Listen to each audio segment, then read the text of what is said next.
সংসদটা কেমন হবে বা সরকারের পক্ষ থেকে কি কাজ করতে হবে, বিরোধী দল যে শক্তিটা বিরোধী দল পেল তাদেরকে কিভাবে হ্যান্ডেল করতে হবে যারা ক্ষমতায় যাচ্ছে তাদের? দেখুন, এই যে ত্রয়োদশ জাতীয় সংসদ নির্বাচন উত্তর রাজনীতি এবং তার আগের রাজনীতির অনেক পার্থক্য আমরা দেখতে পাবো সামনে।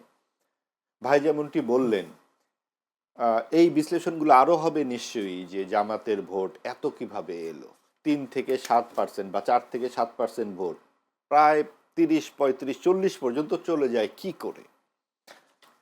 উত্তরবঙ্গের যে দরিদ্র এলাকাগুলো আপনি দেখুন, পুরো উত্তরবঙ্গ, এমনকি ঢাকায় যেখানে যেখানে তারা ভালো করেছে সেগুলোও কিন্তু যেই জায়গাগুলো ভালো করেছে আপনি খুঁজে দেখবেন যে এগুলো একদম গুলশানের মতো জায়গা। গুলশানের আবার সেই বস্তি এলাকা, গুলশানে কিন্তু আবার এই মধ্যবিত্ত বা উচ্চবিত্ত এলাকায় না, কিন্তু বস্তিগুলো একদম সেই বস্তিগুলোতে আপনি কল্যাণ ভিত্তিক সমবায় তৈরি করেছে দীর্ঘদিন ধরে, এবং এগুলোকে চলে আসছে কিন্তু। এবং প্রত্যেকটা এলাকায় এলাকায় উঠান বৈঠক, বিভিন্ন ধরনের প্রতি শনিবার ঢাকা শহরের মতো এলাকায় নারীদেরকে নিয়ে তাদের ছোট ছোট 5-6 জনের করে ছোট ছোট বৈঠক হয় একদম বহুদিন ধরে। এবং আমরা মাঠ পর্যায়ে দেখেছি যে বাড়িতে যারা গৃহকর্মীর কাজ করেন তারা শনিবার দিনটা ছুটি নেন। কেন? কারণ আজকে আমাদের মাহফিল আছে। তো এই যে এইভাবে ডোর টু ডোর যাওয়ার এই আদর্শবাদী রাজনীতির বিরুদ্ধে যখন আপনি মধ্যপন্থার উদারপন্থী রাজনীতি করতে যাবেন, আপনারও কিন্তু ওই রকম একটা প্রচেষ্টা থাকতে হবে। আমাদের বড় রাজনৈতিক দলগুলো কি করে, নির্বাচনের আগে একটা জানান দেয় যে এখন এইবার যে পরিস্থিতিটা হচ্ছিল আওয়ামী লীগের অনুপস্থিতিতে এবং আওয়ামী লীগের দুঃশাসন পরবর্তী যে বাস্তবতায়, এবং আওয়ামী লীগ তো নাই, এই ভোটগুলো যাবে কোথায়? এবং এই ভোটগুলো নিয়ে কিন্তু ব্যাপক টানা হেঁচড়া আমি এই জায়গায় একটু আপনাকে থামাই, আওয়ামী লীগের ভোটগুলো কোথায় গেল? আওয়ামী লীগের ভোটগুলো বিভিন্ন দিকে ভাগ হয়েছে। 1 নম্বর, যারা মোটামুটি ধর্মবাদী রাজনীতিকে ভয় পেয়েছেন যে এই উগ্রবাদ এলে আমরা কি করে সমাজে থাকবো, তারা ধানের শীষে ভোট দিয়েছেন একদম, যেটাকে আমাদের এক সিনিয়র সাংবাদিক নুরুল কবির সাহেব বলেছেন নাকে রুমাল চেপে ভোট দিয়েছেন। অর্থাৎ যে চাঁদাবাজির যে দুর্গন্ধ বা অপছন্দের যে দুর্গন্ধ সেটাকে ঢেকে ভোট দিয়েছেন একদল মানুষ, যে এখানে আমরা ঠেকাই। আরেক দল ভোট দিয়েছে আওয়ামী লীগের ভোট যদি আমরা 33% ধরি না, সব এগুলো ভাগ হয়ে গেছে। এটা হলো এক অংশ। আরেক অংশ দিয়েছে এলাকা ভিত্তিক ভোট, আপনি আপনার মামাতো ভাই, সেটা যেই দলই হোক না কেন এটা থাকে। এবং যেহেতু এবার আওয়ামী লীগ নাই, তারা ধরেছে ভাই আপনার মামাতো ভাই, আপনার নিরাপত্তা তো আমার, আপনি আওয়ামী লীগ করেন তো কি হয়েছে। এইভাবে জামাত তো এই সব ব্যাপারে খুবই চ্যাম্পিয়ন, তারা সেভাবে এক ভোট নিয়েছে। আরেক দল ভোট দিয়েছে ভয়ে, জামাতকে যদি না ভোট দেয়, এখানে তো সবাই চেনে সবাই জানে, সবাই ভোট দিচ্ছে, আমি যদি ভোট না দিই আমি তো থাকতে পারবো না। উত্তরবঙ্গে এটা বেশি হয়েছে। কাজে এই সব ভোটগুলো বিভিন্নভাবে ভাগ হয়ে গেছে। আপনি দেখুন যে সংখ্যালঘুর যে ভোট, আমরা বারবার বলি 70-এর আগে যেগুলো বামপন্থীর ভোট ছিল, পরবর্তীতে আওয়ামী লীগের ভোট হয়ে গেছে, এই ভোটগুলোও আপনি একসাথে যে পড়েছে সব ধানের শীষে গিয়ে, তাও আমরা বলতে পারি না, কিন্তু উত্তরবঙ্গের ভোট কিন্তু তা বলে না। কাজেই আপনার কিন্তু ভোট দেবার পর আমি কি করে এলাকায় থাকবো সেগুলোও কিন্তু বিবেচনায় নিয়েছেন অনেকে। অর্থাৎ এগুলো আমাদের সমাজতাত্ত্বিক বিশ্লেষণের বিষয় হবে, এবং একই সাথে বিষয় হবে যে আগামী দিনে বিএনপির যে রাজনীতি সেটা এই ধর্মভিত্তিক উগ্রবাদী রাজনীতিকে কি করে সামাল দেয়। কারণ প্রশ্ন ওই জায়গায় জি, তাদের বিএনপির রাজনীতিটাকে কঠিন করে দিল কিনা। অবশ্যই, শুধু কঠিন না, বিএনপিকে রাজনীতিই করতে হবে। চাঁদাবাজি, দখলবাজি, মানে দেশের মালিক হয়ে গেলাম 5 বছরের জন্য, কাউকে গুনার অবস্থা নাই, যেটা শেখ হাসিনা করেছিলেন, যে ভোট ছাড়াই মালিক হয়ে গেলাম। তো সেই আমাদের এখানে যারা ক্ষমতা যায় তারা তো ভুলে যায় যে গতকালকের কি অবস্থাটা ছিলাম।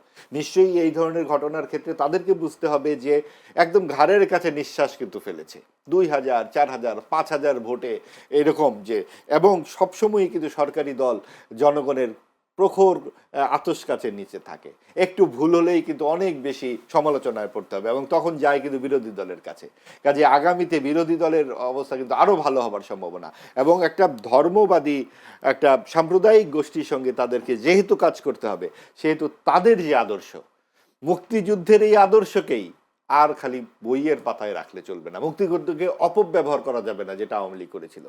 আপনি মুক্তিযুদ্ধের চেতনাকে সামনে রেখে নির্বাচনী বৈতরণী পার করেছেন, আপনাকে সেটা মাথায় রেখেই এই ধর্মনিরপেক্ষতা, সাংস্কৃতিক যে পরিচর্যা, যেটা ভাইও বললেন, এমনকি তারেক রহমান বলেছেন সঙ্গীত গান বাজনা এইসবকে আমাদের দেশে থাকবে না, একদম সরাসরি বলেছেন।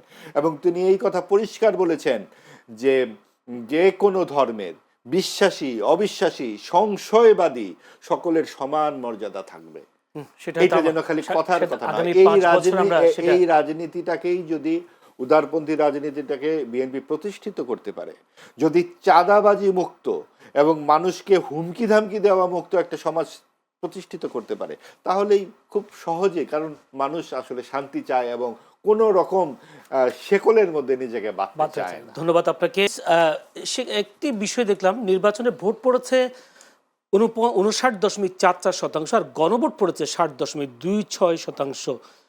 এর কোনো কারণ আপনি খুঁজে পান? জি, এই বিষয়ে আসবার আগে আমি ওই জামাতের ভোটের ব্যাপারে যে আলাপগুলো আমরা করলাম, ওখানে একটি প্রসঙ্গ বাদ গেছিল যে জামাত এত ভোট কিভাবে পেল, বা বিএনপির সব আওয়ামী লীগের ভোট গুলো, আওয়ামী লীগের কিছু ভোট কিন্তু জামাতও পেয়েছে। কারণ আপনি দেখুন, কিছু আওয়ামী লীগ আর এমন আছেন যে তারা বোঝাতে চায় যে জামাত আসুক, তাহলে বুঝবেন যে আওয়ামী লীগ কত ভালো ছিল।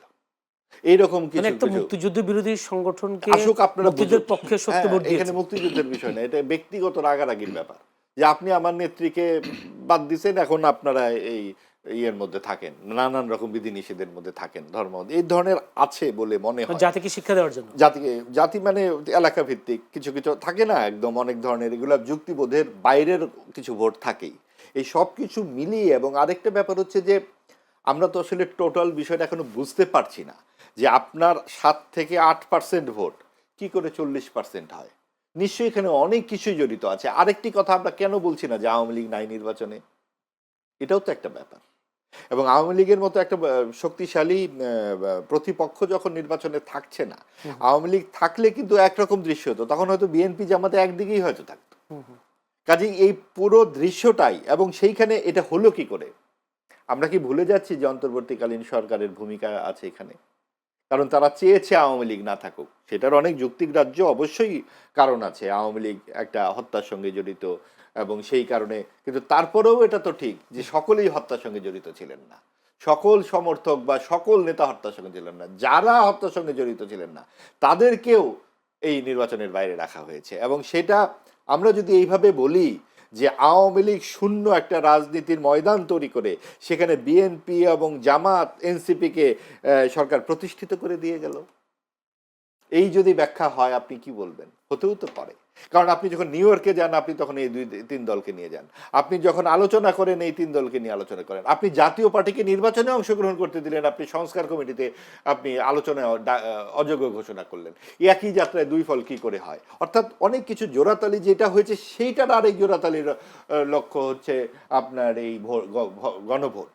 গণভোটের যে বিষয়গুলো আপনি দেখুন, আমি নিজে ভোট দিয়েছি, আমি সকালবেলা আমার অভিজ্ঞতা হচ্ছে আমি 7:30টার দিকে চলে গেছি যে ভোটটা দিই। তো আমি আমার স্ত্রী সহ যখন ভোট দিতে গেলাম তখন কেবল মানুষ আসছে এবং অনেকেই আগ্রহী মহিলারা। আমি কিন্তু জিজ্ঞেস করেছি অনেক নারীদেরকে যারা একটু মানে প্রান্তিক নারী, যে গণভোট ব্যাপারটা কি?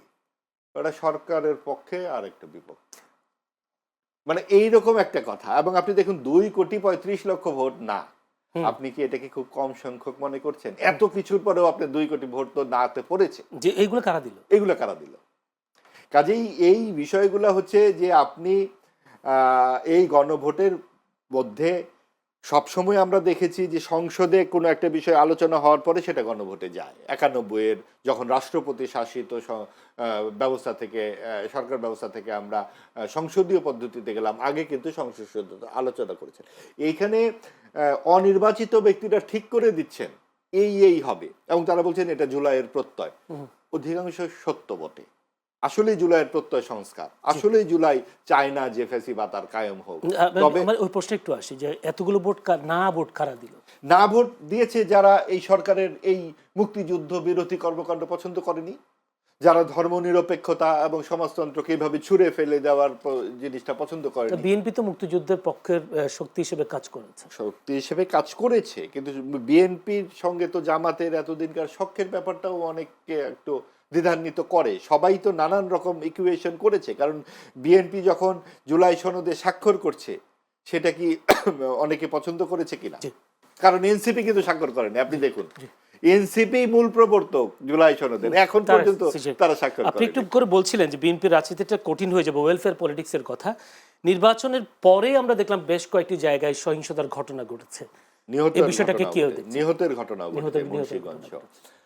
এই বিষয়টা হচ্ছে কি, বিএনপিকে প্রথমেই চিহ্নিত করতে হবে গত 18 মাসের আইনের শাসনের অনুপস্থিতিতে কারা করেছিল এটা মব সন্ত্রাস। যারা মব সন্ত্রাসের হোতা তারাই কিন্তু এখন বিরোধী দলে।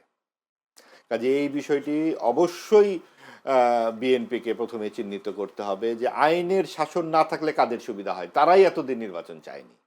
কাজেই তারা সুযোগ পেলেই তো আইনের শাসন আবার নিজের হাতে তুলে নেবে। এইটা একদম প্রথম কাজ, মব সন্ত্রাস বন্ধ করা এবং চিহ্নিত করা। আইনের শাসনকে আইনের মতো করে চলতে হবে, সে যেই হোক না কেন, আপনার যত ঘনিষ্ঠই হোক না কেন, আইন নিজের হাতে তুলে নেওয়া যাবে না। এবং আপনার কাজ হচ্ছে আপনার প্রতিষ্ঠানগুলোকে প্রাতিষ্ঠানিকভাবে চলতে দেয়া। আপনার পুলিশকে পুলিশের মতো চলতে হবে, এবং পুলিশকে যদি আপনার এমপি সাহেব ফোন করে দেবেন না এটা আমার লোক, এখানে কিছু করা যাবে না, তাহলে কিন্তু বিভাজন তৈরি হবে।